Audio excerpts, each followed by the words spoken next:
നമസ്കാരം. കൊച്ചേട്ടൻ്റെ കത്ത്. വൊസീഞ്ഞോ. പരിഹാസം പായസമാക്കാം.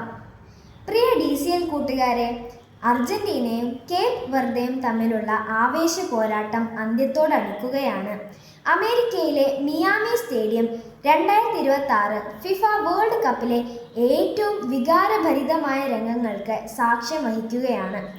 ജനകോടികളുടെ രോമാഞ്ചമായ കാൽപന്തുകളിയുടെ മഹാരാജാവ് ലയണൽ മെസ്സിയുടെ 5ലധികം ഷോട്ടുകളാണ് കരിങ്കൽ ഭിത്തിയിൽ ഇടിച്ചു തെറിക്കുന്നത് പോലെ ഗോൾ മുഖത്തിൻ്റെ നാനാവശങ്ങളിലേക്കും ചിതറി വീഴുന്നത്. അവസാനം അർജന്റീന കഷ്ടിച്ചു കടന്നുകൂടുമ്പോൾ തൻ്റെ ഏറ്റവും കൂടുതൽ ബോളുകൾ തടഞ്ഞു തെറിപ്പിച്ച ആ ഗോൾ കീപ്പറിന് സ്വന്തം ജേഴ്സി ഊരി നൽകി ലയണൽ മെസ്സി ആദരിക്കുകയാണ്. കുറ്റിത്താടിയും ചുളുങ്ങിയ മുഖവുമായി ഒരു മനുഷ്യൻ നിന്നു കരയുകയാണ്. 5 ലക്ഷത്തിലധികം മാത്രം ജനങ്ങളുള്ള തൻ്റെ കൊച്ചു രാജ്യത്തിൻ്റെ വിലാസം ആകാശത്തോളം ഉയർത്തിയ കളിക്കളത്തിലെ ആ കാരണവരുടെ പേര് ജോസിമർ ജോസെ എവോറ ഡയസ് എന്നാണ്. എന്നാൽ അയാൾ ഇന്ന് ലോകമെമ്പാടും അറിയപ്പെടുന്നത് കുഞ്ഞു മുത്തശ്ശി എന്ന അർത്ഥം വരുന്ന വൊസീഞ്ഞോ എന്ന ഓമന പേരിലാണ്. 1986 ജൂൺ 3 കേപ്പ് വെർദെ രാജ്യത്തിലെ സാവോ വിസെന്റ് ദ്വീപിൽ അതിദരിദ്രനായി ജനിച്ച വൊസീഞ്ഞോയാണിത്.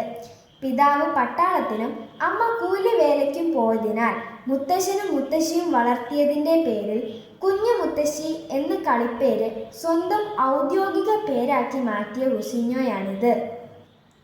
ഫുട്ബോൾ കളിയോടുള്ള അടങ്ങാത്ത അഭിനിവേശം മൂലം കളിക്കളം കിടപ്പാടമാക്കിയെങ്കിലും ഉയരക്കുറവ് മൂലം പരിശീലകർ പരിഹസിച്ചിറക്കി വിട്ട വൊസീഞ്ഞോയാണിത്.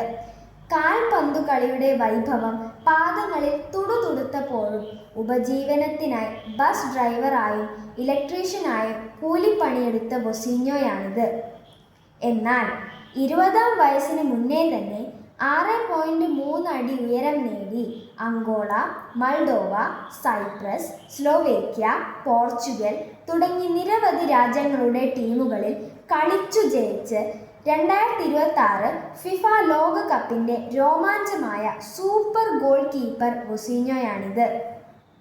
പ്രിയ കൂട്ടുകാരെ, വൊസീഞ്ഞോ എന്ന കാൽപന്തു കളിക്കാരൻ തൻ്റെ കൈകൾ കൊണ്ട് തട്ടി എറിഞ്ഞത് മെസ്സി ഉൾപ്പെടെയുള്ള ലോക താരങ്ങളുടെ ചാട്ടുളിപ്പന്തുകളായിരുന്നോ? അല്ലേ അല്ല. കളിക്കളത്തിൽ അയാൾ സാക്കുതം സശ്രദ്ധം ഗോൾ മുഖത്ത് മിഴി പൂട്ടാതെ നിന്ന് നാനാവശങ്ങളിൽ നിന്നും പലരും വീശി അടിച്ച പന്തുകൾ കൃത്യമായി തട്ടിമാറ്റിയിട്ടുണ്ട്. എന്നാൽ അതിനു മുന്നേ തന്നെ അയാൾ തൻ്റെ നേരെ പലരും വലിച്ചെറിഞ്ഞ പരിഹാസത്തിൻ്റെയും ആക്ഷേപത്തിൻ്റെയും ആരോപണങ്ങളെ തട്ടിമാറ്റിയിട്ടുണ്ട്. കൗമാരത്തിൽ കളിക്കളത്തിലെ കുള്ളൻ വിളികളെ അയാൾ തട്ടിത്തെറിപ്പിച്ചു. പൊക്കക്കുറവിൻ്റെ കളിപ്പേരുകൾക്കൊപ്പം മുത്തശ്ശനെയും മുത്തശ്ശിയെയും ദൈവത്തെ പോലെ അനുസരിച്ചപ്പോൾ കൂട്ടുകാർ വിളിച്ച കുഞ്ഞു മുത്തശ്ശി എന്ന പരിഹാസ പേര് കൊണ്ടയാൾ തൻ്റെ ജീവിത മധുരത്തിൻ്റെ പായസമുണ്ടാക്കി. തന്നെ തളർത്താനും പരാജയപ്പെടുത്താനുമായി അരികിലുള്ളവർ വലിച്ചെറിഞ്ഞ ആക്ഷേപങ്ങൾ അയാൾ തൻ്റെ പ്രതിരോധ ശേഷിയുടെ ആഹാരമാക്കി. കൂട്ടുകാരെ, ജീവിക്കാനും അതിജീവിക്കാനും നിങ്ങൾ പരിശ്രമിക്കുമ്പോൾ നിങ്ങളുടെ പരിസരത്ത് നിന്നും ഉയരുന്ന പരിഹാസങ്ങളെ പായസം പോലെ രുചിച്ചിറക്കാൻ നിങ്ങൾക്കും കഴിയും. ഗാലറികളിൽ ഇരുന്ന് കമൻ്റ് അടിക്കുന്നവർ മെയ്യനടി കളിക്കുന്നവരല്ല, വെറും കാണികൾ മാത്രമാണെന്ന് ഓർക്കുക. നിങ്ങളുടെ വിജയത്തിനായി കളിക്കാൻ നിങ്ങൾ മാത്രമേയുള്ളൂ എന്നറിയുക.